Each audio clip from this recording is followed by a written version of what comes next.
అలాంటిదంతా తేలింది. చివరికి అతను చెప్పిందంతా అబద్ధం అని తేలింది. ఆ సందర్భం ఇంకో 70-80 లక్షలు ఖర్చు అయిపోయి దాదాపు ₹1,00,00,000 అప్పు. తీర్చగలిగిన స్థితిలో లేడు. ఇచ్చినోళ్ళు తన చుట్టూ ఉన్నటువంటి వాళ్ళే. పోనీ అమ్మాయోళ్ళు ఇస్తారంటే ఇవ్వరు. అల్లుడు ఇస్తాడంటే ఇవ్వడు. భార్య ఇస్తదంటే ఇవ్వదు. తన ఆస్తి నమ్ముకోవడానికి అవకాశం ఉందంటే లేదు. ఈలోపు ఆ రెండో భార్య ఇబ్బంది పెడుతోంది. అంటే డబ్బులు లేకపోతే ఎట్టాగ బిడ్డను ఎట్టా పోషించాలని అడుగుతుంది.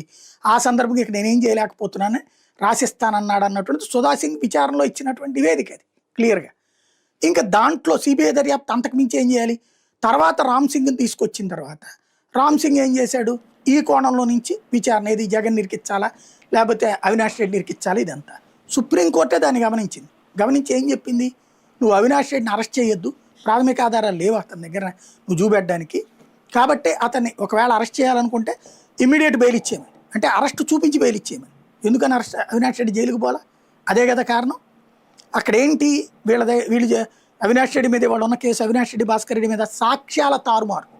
ఆ టైంలో తుడిచేశారంట. కానీ ఆ భాస్కర్ రెడ్డి అసలు విషయం బయటపెట్టింది. ఏది? ఇతను ఆ గంగిరెడ్డి ఎర్ర గంగిరెడ్డి ఎవరో అతను శవాన్ని తీస్తున్నటువంటి సందర్భంలో అతను హడావిడి చేశాడు అక్కడ తుడిపించడం ఇదంతా కూడా. ఆ ఎర్రగంగిరెడ్డి గ్యాంగ్ అంతా కూడా ఇవాళ రోజున ఇటుపక్కకి అందులో ఉన్నటువంటి దస్తగిరే కదా ఇప్పుడు ఇటుపక్కకి టర్న్ అయింది. కాబట్టి ఓవరాల్గా ఏంటంటే ఒక ఆస్తి తగాదా, రెండవది వచ్చేటప్పటికి ఇంటర్నల్ ఇష్యూ, దాన్ని పొలిటికలైజ్ చేశారు. ఎందుకని?